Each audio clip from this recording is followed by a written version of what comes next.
That one might be bigger than mine. Yep, he's a little longer.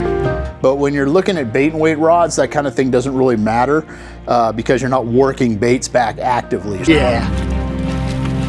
He's about 11.5. He's just strong.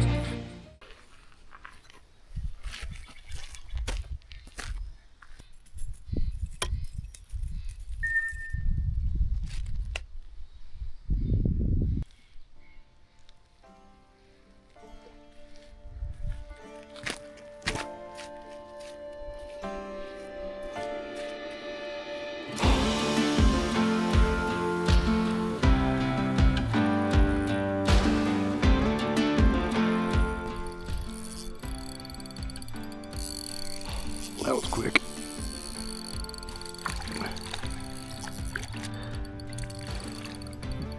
Little bitty fella.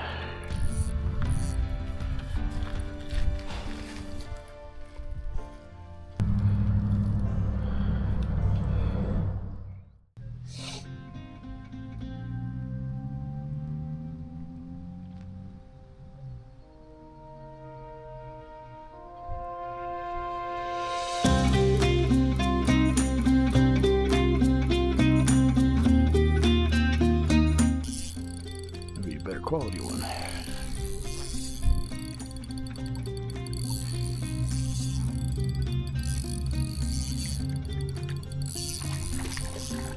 Little DFG stalker. Smash that devil tail though.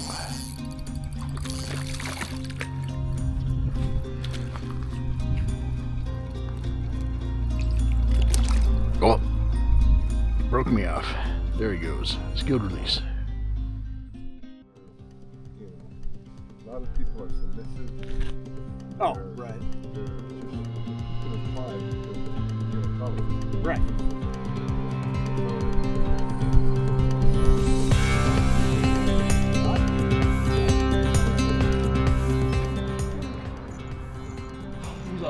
Yeah, there we go. That's a good one. Especially since you can tell because the float's completely gone. These little guys take that float down too. Yeah. Because it's that light bite one. Mm-hmm. Yeah, I always loved it. Big bear fishing the float slip floats when it just the bobber. It doesn't really bounce. It just swims. Yeah. It's just real slow on the surface. Sometimes it'll go from standing straight up.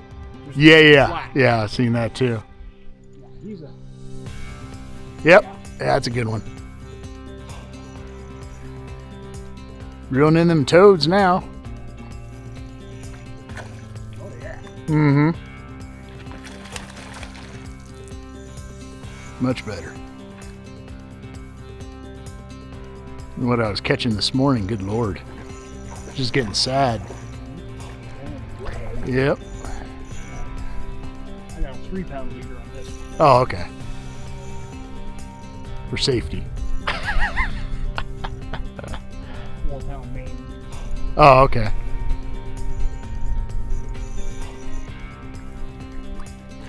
Looks like you got another line on there or something.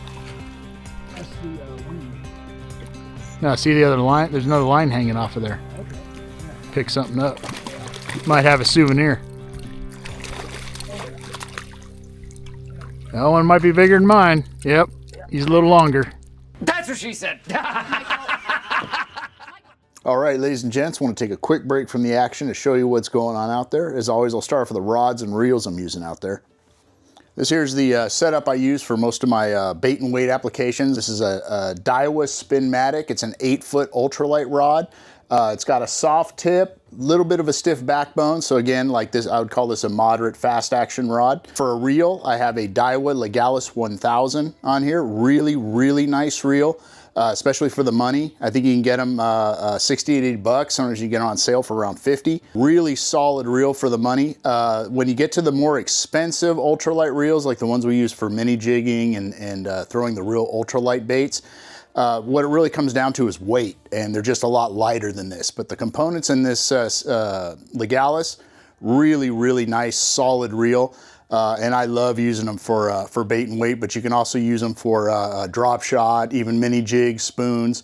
It's a good all-around kind of do everything reel. Now for line on here, I have 4-pound Sinister Strand fluorocarbon, and there's no leader or anything. I just run the straight fluoro. What I'll do is I'll put braid backing on here, and it doesn't matter what pound test or anything like that.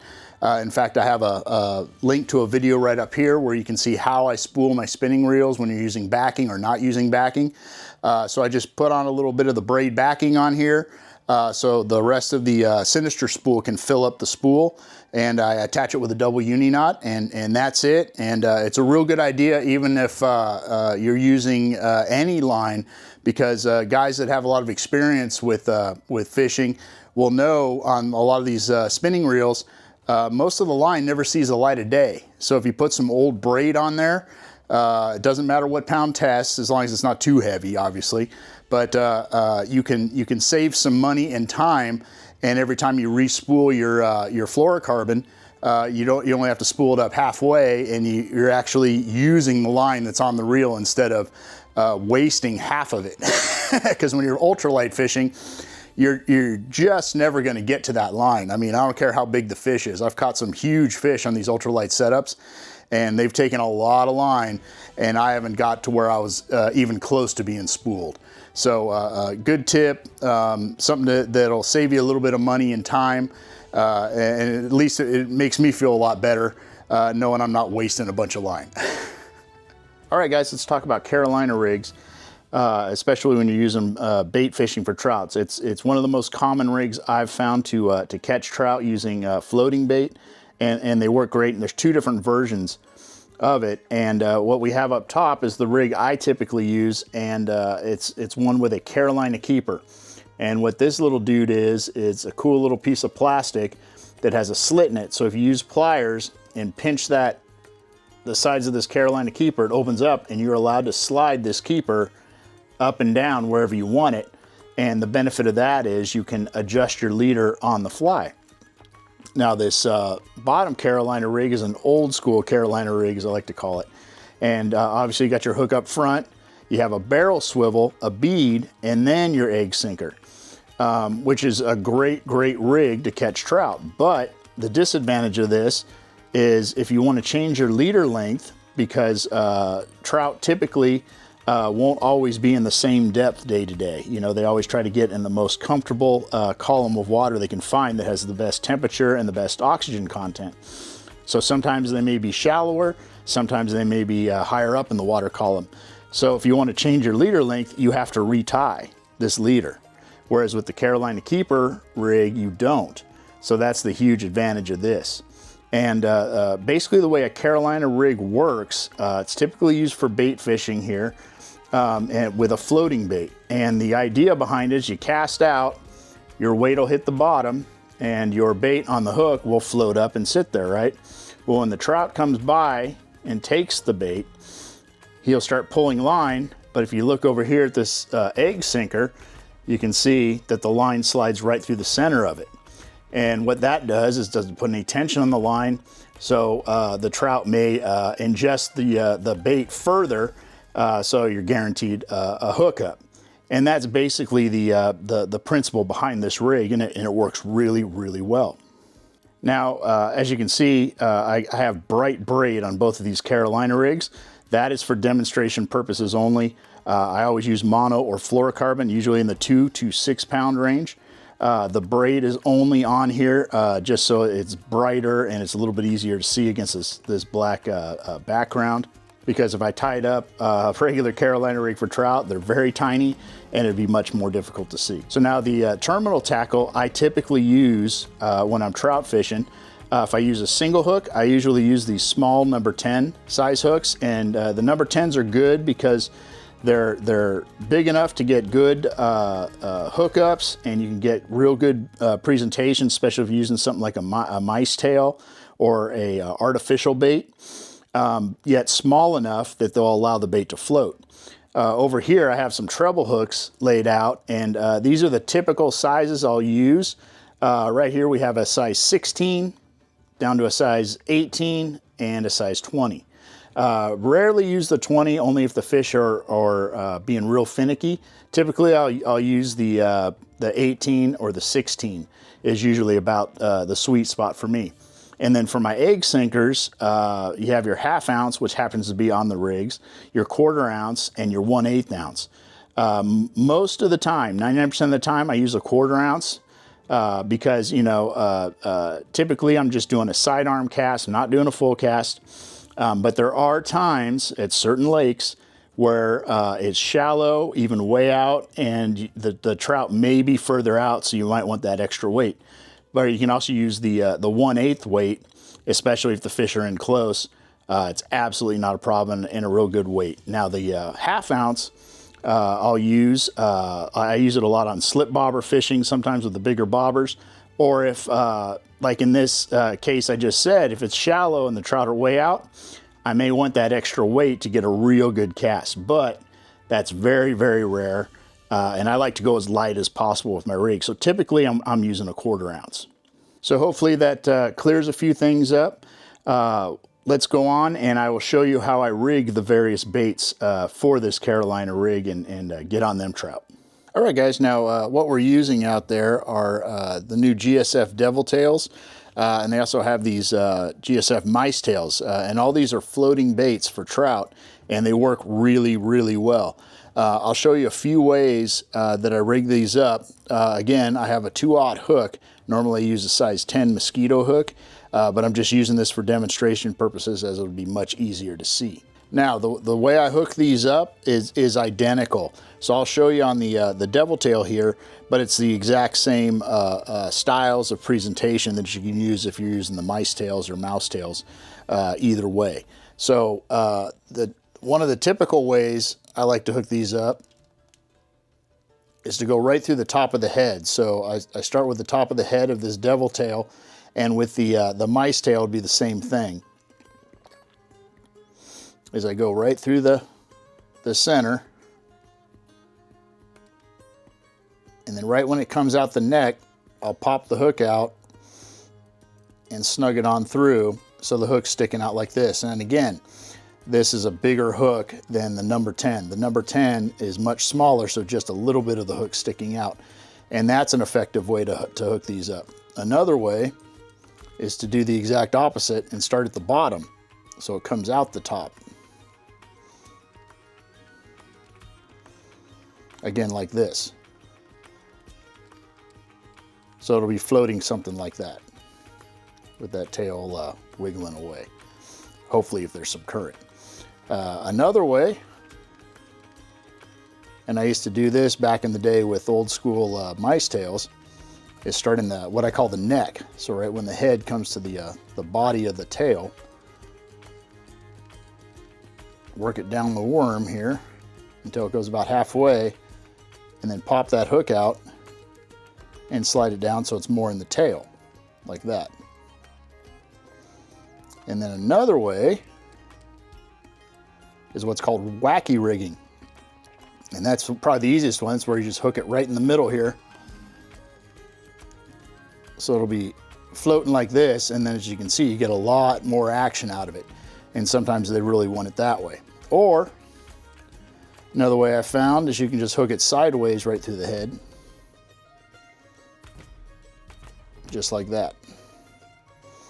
And it floats like that. So it's really personal preference and what the trout seem to want that day, and really what works best for you. There's no one way that's the right way, the only way to do this. Get creative with it. You can even probably hook these up like a night crawler on there.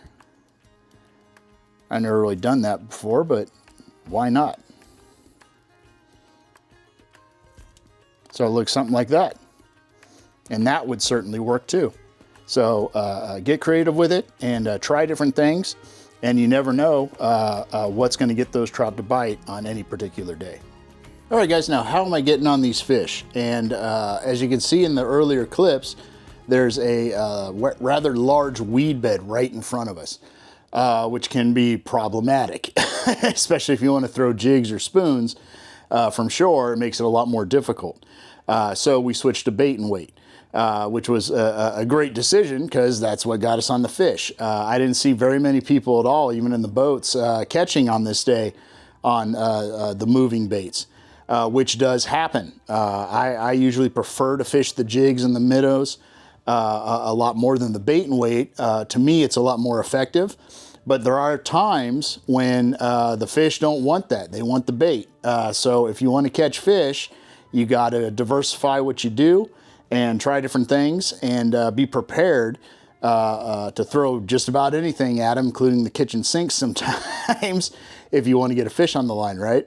So all we were doing was just giving a nice little sidearm cast just to get it beyond that weed bed, and that's where the trout were, and that's where we would hook them up.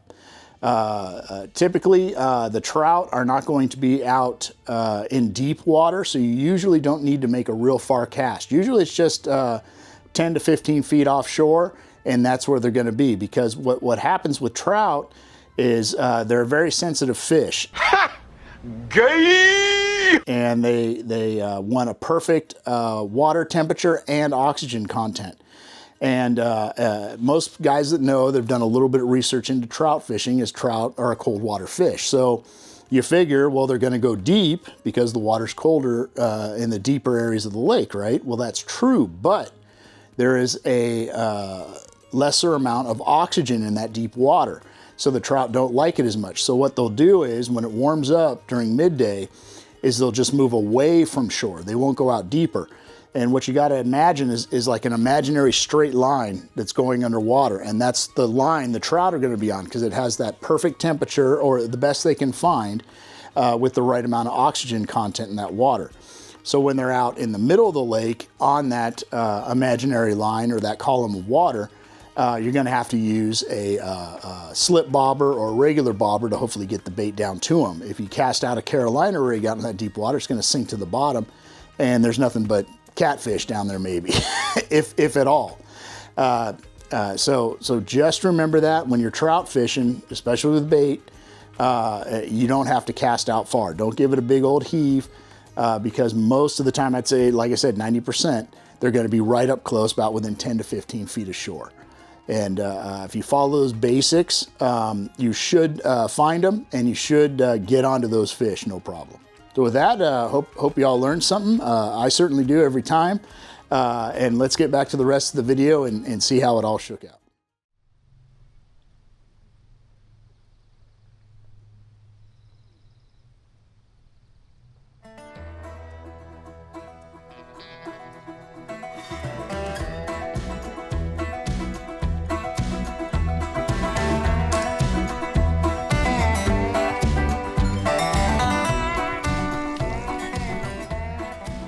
That's a better one. Well, not like I need one, just probably for the weeds. This is probably it. Well, I don't know. No, he might have just been fighting good. He's going right into the weeds. That's a decent one. Yep. He got all tangled up.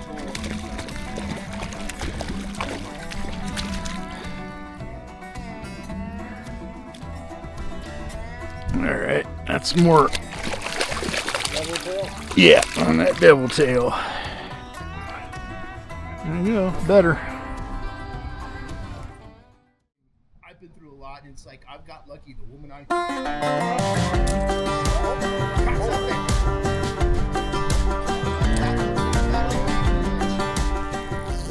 Let's see if. Yeah, that's a better one. From the sideline, right? Hey, you're laughing. Let's see how good I am. Yeah, Hopefully it's bigger. feels decent. It's not a massive one, but he's all right. How big? Probably pound and a half, maybe. Wait, how long? Probably about 13 inches. Yeah, He's about 11 and a half. he's just strong. It's bigger than that. Yeah, he's just broad. Yeah, he's got big shoulders for a little guy. Nice. That's cool. Well, I feel good. I got you good rest. Yeah. Right on, guys. I don't know. I guess either we're not meant to fly or like they're talking to somebody. All right, ladies and gents, great day out at Green Valley Lake. I've said it before, that is still one of my favorite lakes to fish in Southern California. Really, really nice, picturesque, very peaceful lake. And they do put in some good trout, even though in the morning we did catch a lot of the trout that are on the smaller size. And when I say smaller, they were pretty small. Fortunately, as the day went on, we got into some more decent sized fish. But from what I understand, Fish and Game had an abundance of their stalker trout, and they put several loads into Green Valley for some reason. I can't remember. Maybe Arrow Bear, there was something with the water, some of the fish were meant for there, ended up at Green Valley. Maybe the water was low. I don't know exactly, but from what I heard, they got a lot of DFG stalker size fish. But fortunately, there were some decent ones in there, and we were able to get on fish. And to be honest, you know, if I don't really care that much if they're small, as long as I'm catching fish, you know, because that's what it's all about. And hanging out, I got to hang out with my buddy Steve. Hadn't seen him in a while, and sometimes it's nice to just sit on the bank and relax and talk and enjoy the scenery and do some bait and weight fishing. It doesn't always have to be grinding with the jigs and the spoons and all that stuff. So it's always a nice change of pace, and it's always good to have a lot of techniques, because I may have said earlier, there are times they don't want the moving baits. They're only going to want bait. So if you want to catch fish, you better have some some other techniques on hand, or it's going to be a skunk day. If you want any of the fine products I use on this channel, like the Golden State Fishing custom baits, the Katana rods, the Waterland sunglasses, or any of the waders, or any of those things that I use, there's a QR code right up here. It'll take you to a link tree, which has hyperlinks and discount codes to all the places I just mentioned. If you want to make a purchase, you can get up to 15% off. So they're great products. That's why I use them and put them on the channel. So definitely go check them out and maybe save yourself a little bit of money. So if you have any questions or comments, please leave them here. I do my best to get back to you in a timely manner. If you want to ask me any other questions, you can always hit me up on my Instagram. It's Seaspanker Outdoors, and leave me a message there. And the Instagram is a great place to go for more up-to-date content. I usually update the Instagram with places I've been within days, whereas these videos take a little bit of time to produce. So it's usually a few weeks difference. So if you want to see where I'm catching fish at, usually the Instagram is a better place to go for more current and updated information. Coming up, just got back from Montana, had an amazing trip, browns and cutthroats and big bows with huge tails, all kinds of stuff. So I got a lot of content coming just from Montana. Heading back up to the Sierras. I've been up, I got another Sierra video on deck. From a couple weeks ago. We're going back Monday, do some float tubing. A lot of you guys, since I got the fancy kayaks, were asking if I ever going to use the float tubes, and absolutely. The kayaks are just another tool in the arsenal. Love the float tubes, so we're going to be doing some float tubing up there at certain lakes. And a lot more how-tos. Almost all my videos, I think, from now on are just going to be how to do whatever. Get you on them trout. So hope to see you guys out there, and tight lines.